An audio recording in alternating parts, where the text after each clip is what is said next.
Hello, my name is Teresa Graves, and I would like to introduce to you a new app that my school has recently purchased called Seesaw.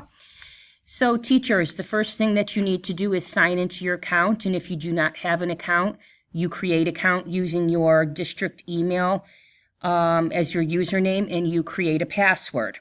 So I already have my account set up, and if you take a look, the first area that I would like to introduce you to is where your classes are stored and the tabs that go with it. So this is my 7th grade ELA class, and the first tab that we're going to explore is the journal tab. This is where the students work is stored so that you can grade it and take a look at it. No papers need to go home with you, so it makes it pretty easy just to pull it up on your iPad or laptop and grade their activities or their responses. Then we have the activities button. The activities button, you come in and you click the browse. And if you take a look, it shows you, I'm looking at my 7th grade class, but if you were looking at another class, Seesaw goes pre-K all the way to grade 12.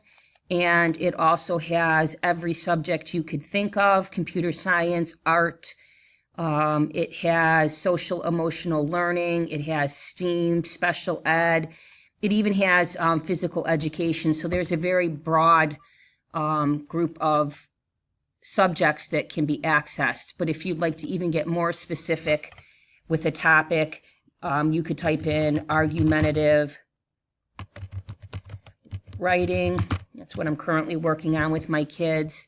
And it would pull up activities that match with the 7th grade.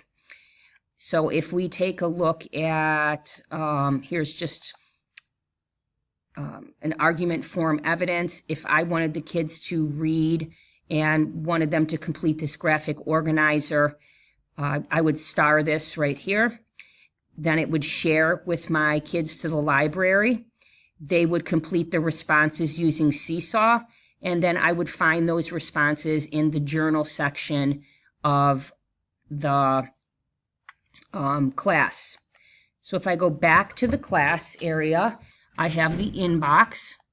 The inbox is where I can send announcements out to students. The students are not able to respond to you, nor can they email each other. It's just general announcements that need to be made. We have the skills button, and this could be any skill that you're teaching, but since I'm an ELA teacher, I have ELA skills up here. It allows you to set the number of stars that they need to have in order to be classified for each of the colors.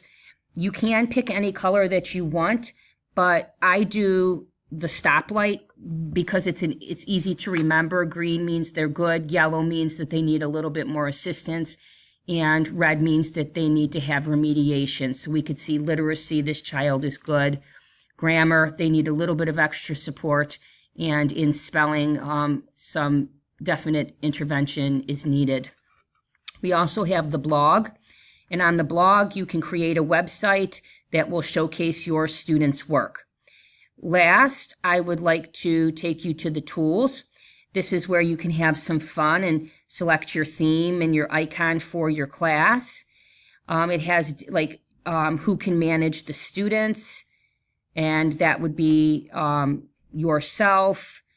Can students see each other's work? You can disable it or allow them to view each other's work. The one nice feature on here is enable family access.